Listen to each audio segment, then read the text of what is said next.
Welcome to Canada Immigration News Channel. Today, in this video I'm going to talk about Canada immigration reform. I'm going to give you a complete update about get settled in Canada, what about work permits, what about study permits, the cost of settling and living in Canada, and many more. Stay tuned. We're going to talk about all of it. If you are interested in this topic, please watch till the end of this video for latest immigration updates and news. Please comment below and like this video. Subscribe to the YouTube channel and don't forget to hit that notification bell icon. Let's get into the video. Whether you're just looking into which countries you might want to immigrate to or have your heart set on moving to Canada, you have questions about what's involved in the process of getting settled. What are the immigration requirements? What are the best cities to live in? How much will it cost to live in certain popular cities or provinces? At Scotiabank, we know what it's like to ask those questions. Many of our employees are new to Canada themselves. People like Ivy Lee, a Scotia advisor, who moved from China to go to the University of Toronto and remembers being shy and struggling with the language when she first moved to Canada. She credits taking on part-time jobs to get experience speaking to different people with helping her develop her communication skills and leading to her job at the bank today. People also like Gurjeet Sidhu, a home financing advisor and former banker from India, who credits using LinkedIn with helping him connect with the community in Canada and find jobs. We understand what you are going through and we are here to help. We'll walk you through everything you need to know about navigating Canadian immigration, settling, and getting a start on your new life in Canada. Immigration requirements. The first thing that you're likely wondering is what Canada's immigration, study or work permit requirements are and whether you fit them. There are a number of ways you can get approval to move to Canada. Here are some of the most popular ways. Express entry. Express entry is the main pathway for skilled immigrants who want to become citizens or permanent residents of Canada. First, you need to be eligible for one of the 3 programs managed under Express entry. Then, you submit your profile and are scored based on a variety of factors such as your age, English or French skills, education, and your work experience. Approximately every 2 weeks, the Canadian government invites successful candidates to apply for permanent residence. The Canadian government aims to process permanent residence applications in 6 months or less. The cost to go through the express entry process varies based on how many people are in your family and how much various requirements cost, like language tests, educational credential assessments, medical examination fees, and police clearance certificates. Permanent residence application fees alone cost $1,325 per adult and $225 per child. Hence, you should have a total budget of several $1,000s. Provincial nominee programs. Canada allows provinces and territories to manage their own provincial nominee programs, PNP, in order to help people who have the skills, education, and work experience needed in that particular jurisdiction to immigrate to Canada. Most provinces have different streams that have different immigration requirements for groups of students, business people, skilled workers, and semi-skilled workers. Make sure to research each province's immigration requirements, wait times and fees. New pathways to stay in Canada. Canada is introducing special pathways so that essential workers, international graduates, and francophones can remain in Canada permanently. Some 90,000 permanent residence spots are available in 2021. If you meet the eligibility criteria, you may want to give strong consideration to these pathways to fast-track your immigration process. Other programs. On top of the immigration options listed above, there are a number of other programs that you might be able to settle in Canada through. For example, there is the Quebec Skilled Worker Program and the Quebec Experience Program, which are run through a special agreement with the federal government on immigration where Quebec chooses which skilled immigrants who will best adapt to living in the province. There is also the Atlantic Immigration Pilot Program, which helps skilled workers immigrate to Atlantic Canada or international students and temporary foreign workers stay in the region. Other options include caregivers pathways, which help people who provide care to children, older people, or those who need live-in medical support, and the Startup Visa Program, which helps those who are wanting to start a business in Canada immigrate. There are also some other highly specialized programs you might qualify for that you can learn more about on the Government of Canada's website. Family Sponsorship. The Family Sponsorship Program is one way to apply for permanent residence in Canada if you already have close relatives who live in Canada who are willing to sponsor you.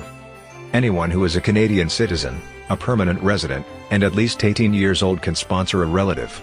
Depending on your relationship to the person you're sponsoring, the application time and fees will vary. For example, The application process takes up to 12 months when you sponsor a partner or a spouse, but takes up to 20 to 24 months when you sponsor a grandparent. Also, it costs $1,050 to sponsor a spouse but only costs $150 to sponsor a child. What about work permits? Work permits can be given out for temporary workers in areas where labor market impact assessments, LMIAs, show there is a lack of workers in that area in Canada, for business people, for students, for caregivers, and agricultural workers. How to get a work permit and how much it will cost will depend on the work program you're applying through. In addition, Canada offers dozens of work permit pathways that do not require an LMIA. These are commonly facilitated through free trade agreements between Canada and other countries. Such agreements, for example, allow youth and business people from such countries to gain Canadian work permits. What about study permits? Canada is now among the top destinations in the world for international students, and the federal government has exemptions in place to enable students to study in Canada during the pandemic. If you are unable to travel to Canada now, you can study at a Canadian designated learning institution while overseas and still be eligible for a post-graduation work permit, PGWP. The PGWP is highly coveted among students because it enables them to work in Canada, which can help them become eligible for Canadian permanent residence. The first step to study in Canada is to gain a Letter of Acceptance, LOA, from a Canadian DLI. DLIs are colleges, universities, and other educational institutions authorized by Canadian governments to welcome international students. Once you gain a LOA, you can submit your study permit application to Immigration, Refugees and Citizenship Canada, IRCC.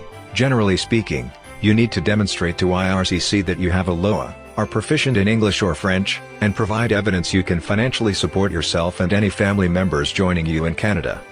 From getting your permit approved to paying for living expenses, the Scotiabank Student Check program can help you plan for your education.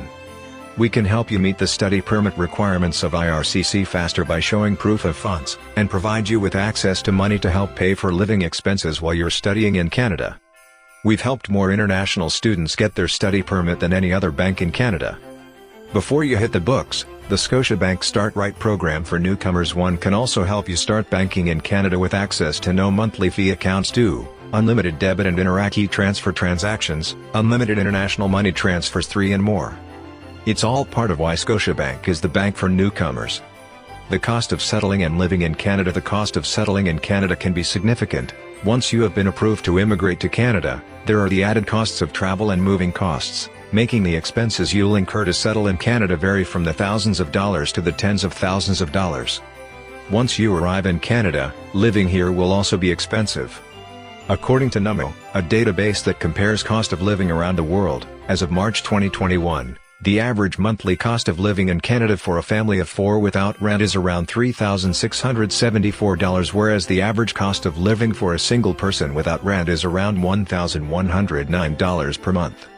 Rent can vary significantly in Canada based on where you live and what kind of rental property you live in, but most Canadians spend around 35% to 50% of their income on a combination of utilities and housing. The Government of Canada estimates that immigrants will likely pay at least $350 per month to rent a room and at least $2,000 per month to rent a large apartment or house.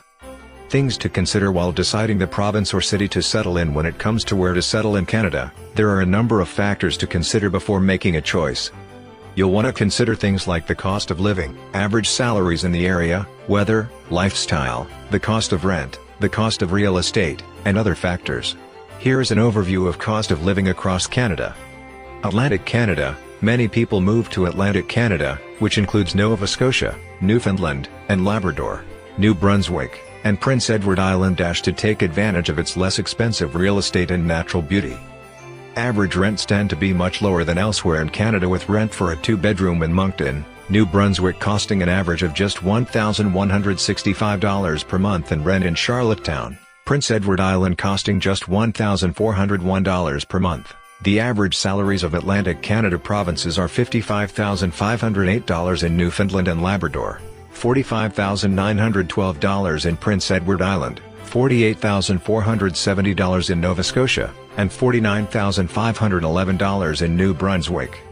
Quebec. Quebec is a popular choice for French-speaking immigrants. It prioritizes French-speaking immigrants through its provincially run immigration programs, and real estate prices tend to be lower than other provinces. Even in its urban centers, Quebec has an average provincial salary of $49,511. Ontario is the most popular province to immigrate to because it is the site of Toronto, Canada's most populous city, and a place where there are vibrant communities of immigrants for you to connect with. While living in Toronto is particularly expensive, with home prices an average of around $850,000 and rent costing an average of $2,300 per month for a two-bedroom apartment, there are places in Ontario that come in among the cheapest to live in Canada to live, such as Sault Ste.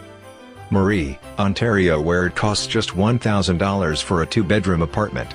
Ontario has an average provincial salary of $55,524.